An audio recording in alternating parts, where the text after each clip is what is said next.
Hey guys, this is Dr. Chuck Crisco, and today I want to talk to you about three massive mistakes that people make on their journey of deconstruction. They begin to change their beliefs, they begin to change their ideas about God and about religion and so forth.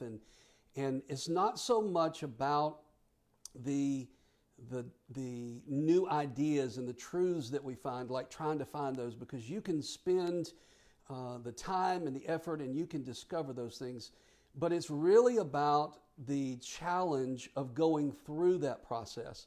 It's that disequilibrium that we feel emotionally and spiritually when we're going through that deconstruction, when we're changing our beliefs or we're at a spiritual crossroads. So I imagine that a lot of the people who are watching right now, a lot of my friends on Facebook, that you're ones that you probably are one of those people who start asking the big questions. You start asking, is God like what I read in the Old Testament? Is hell real? Is there even a God?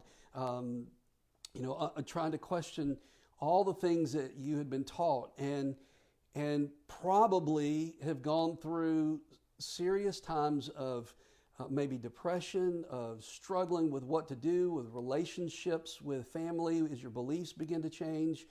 Or maybe you're one of those people that you were going just about your life and all of a sudden you had this major crisis that took place, and maybe it was some tragedy and somebody died that you'd been praying for and you did all the things right and they still suffered tremendously.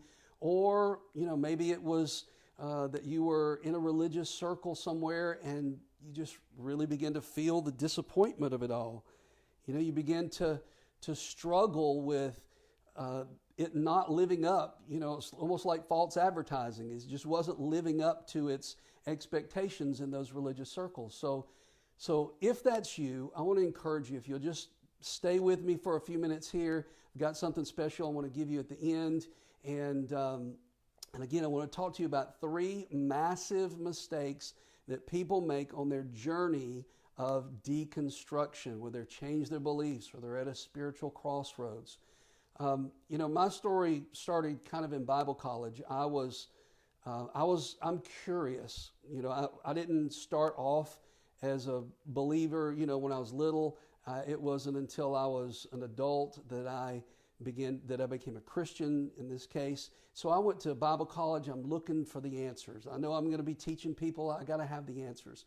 And I wasn't curious so much about, how to fix cars, how to fix the sink that was broken in my house. I wanted to know, how does the world work? How does the universe work? How does God work? How do people work? And so, I spent a number of years got a BA in Bible, a Master of Divinity, a doctoral degree, pastored churches. Some of you I see on here right now. I was your pastor years and years ago. And the thing about asking questions, the problem with asking questions is that sometimes it's dangerous. In an emotional way, or sometimes a spiritual way, it seems, because there's this. The idea that curiosity killed the cat, right? I think I've lost a few lives over the last 25 years. Even though I got a lot of answers, learned a lot of stuff, still, it was really, really difficult.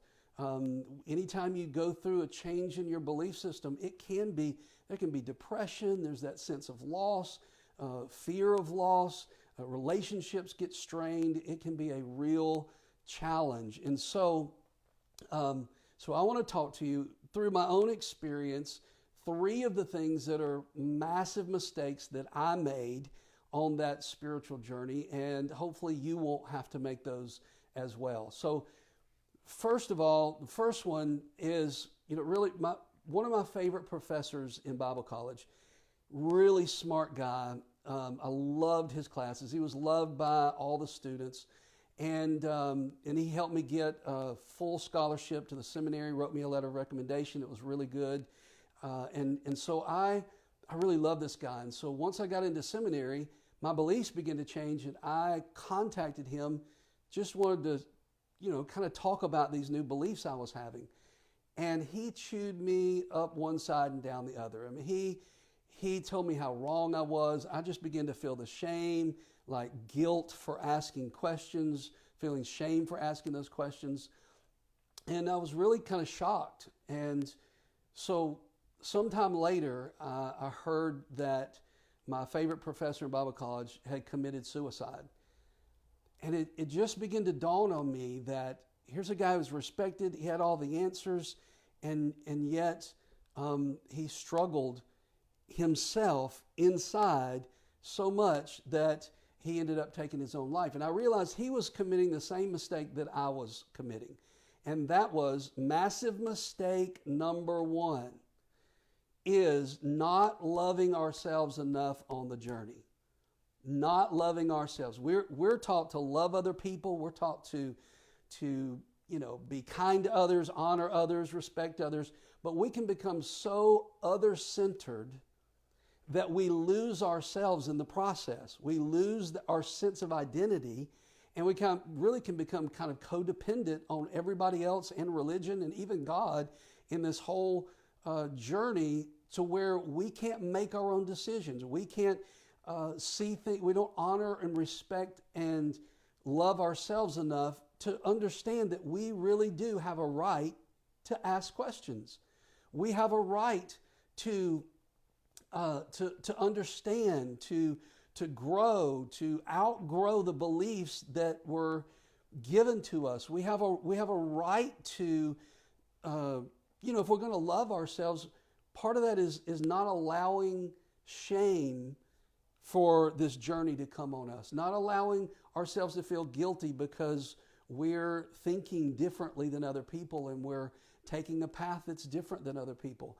That kind of love and respect is not something that's selfish. It's actually healthy. That healthy kind of self-love is absolutely important for us to navigate that journey of deconstruction.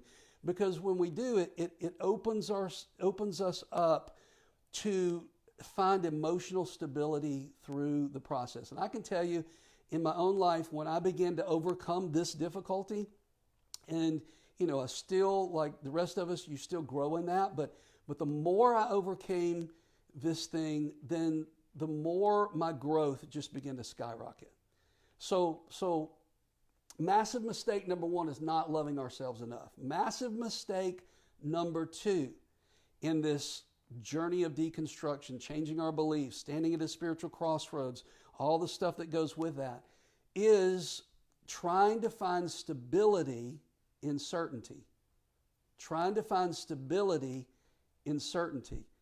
Now, if you ever noticed, and of course my context was Christianity, you may have a different context, but it's okay to ask some of the small questions.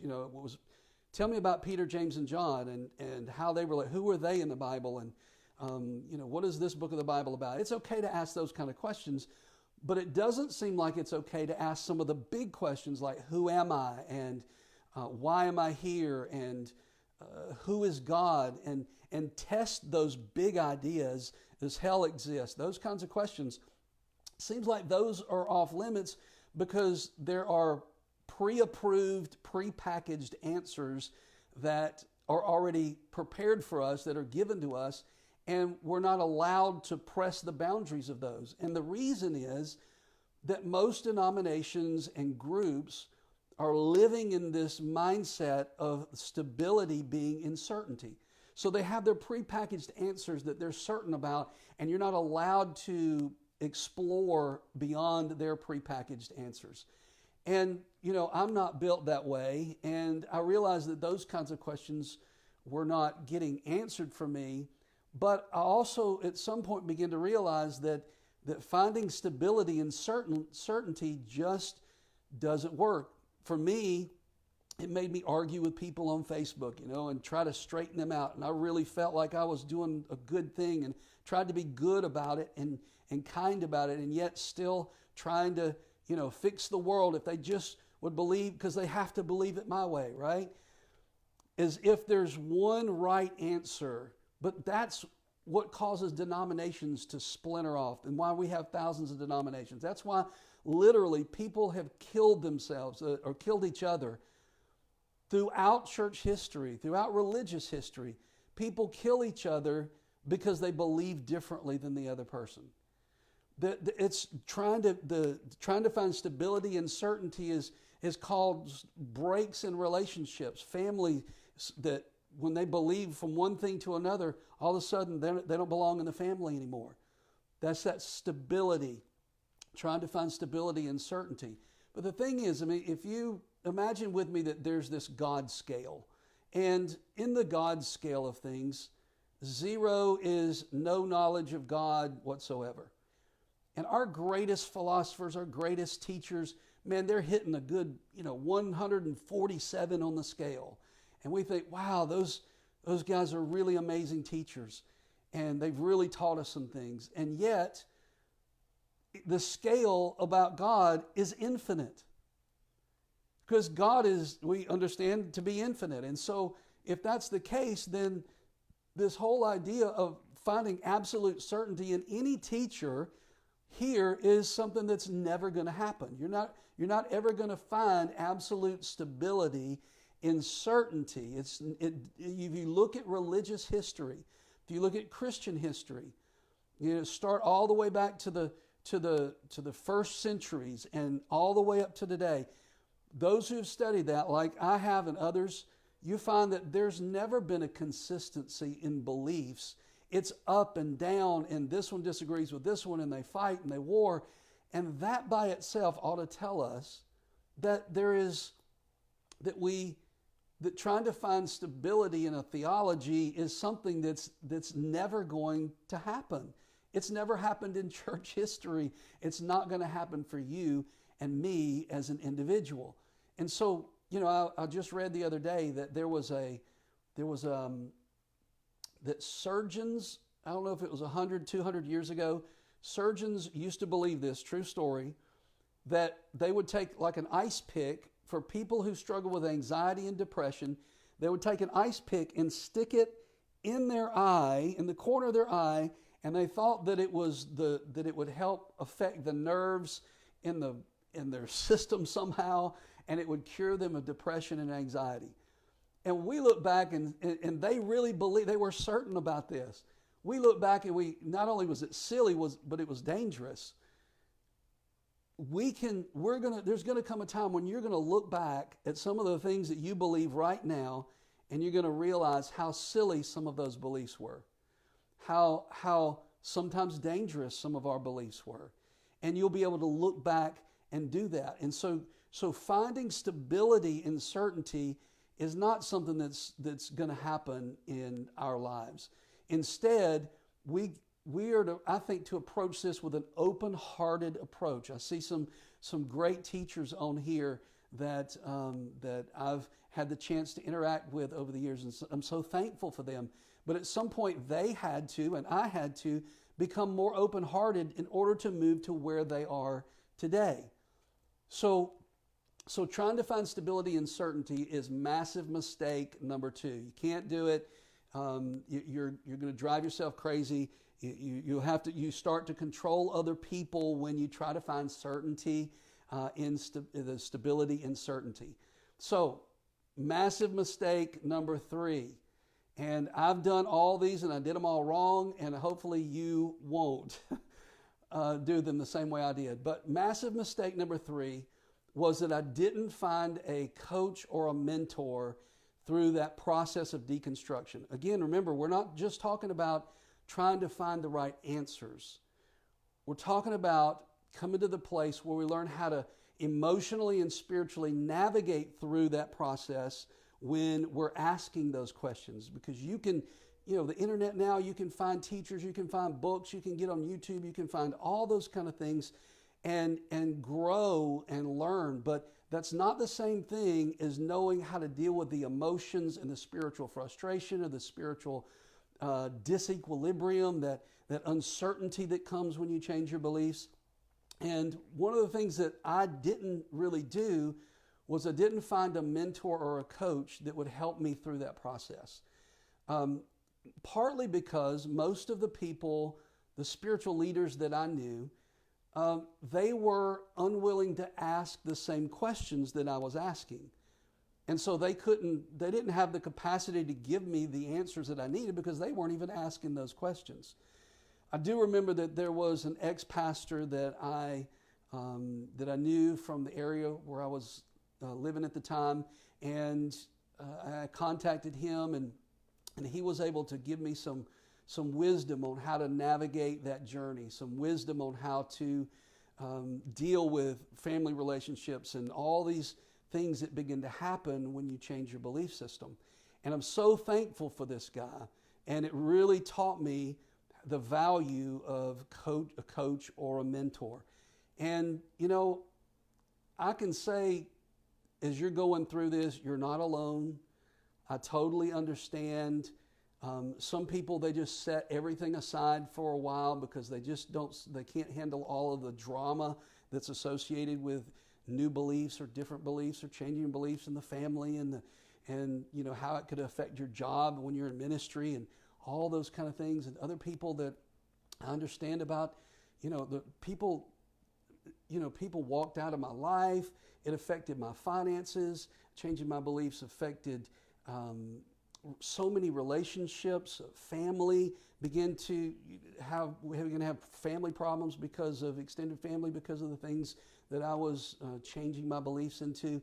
So I've been there. I understand. And through this process, one of the things I realize is that I want to be able to help other people who are going through that same journey, not to make the same mistakes that I made along the way. And so one of the things I decided to do is I'm creating a 30-day group coaching program so that we can address all those kinds of issues and talk about the relationships, talk about finances, talk about how to deal with the emotional and the spiritual feeling of being lost sometimes when you're not even lost. There's just that whole process. But more important than those specific kinds of answers or support in this group coaching program is going to be all about really helping you to realize that all the answers you need on your journey are inside of you right now already. Like the thing that you feel, that disequilibrium, that sense of lostness or unstable steps or whatever it is that you're going through, the answers are not out there somewhere. The answers ultimately are inside of you. The answers, the theological questions, those answers are in you. They really are. And that's why this Facebook-based 30-day group coaching program is going to be called You Are the Path. Because you are the path. There was a quote I heard from somebody. They said something along the lines of, you cannot travel the path until you become the path. Until you realize that what's in here is really the path, not trying to find 100 different people to show you the way. It's really inside of us. That's why we read, in the scriptures, in the Christian Bible, it says that the kingdom of God is within you.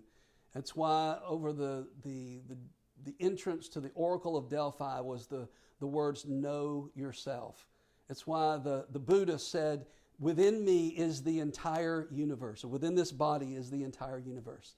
See, all those answers really are inside of us, that self-confidence, that self-compassion, there's wisdom there, and that's the place that we all need to find again in order to navigate through this deconstruction process that many people are going through.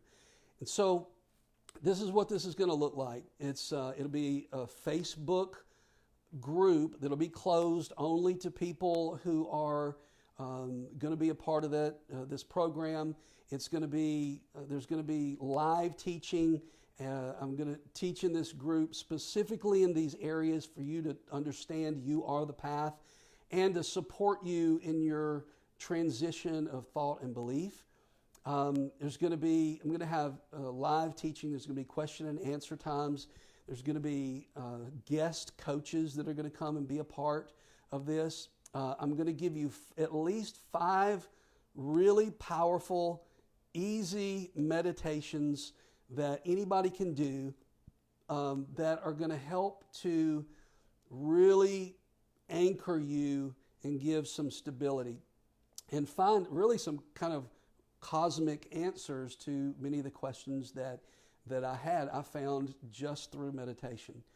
And so I'm going to share some of those with you. We're going to do a 15-minute personal, one-on-one, private coaching session so that in the big sessions, I know what it is that your needs are.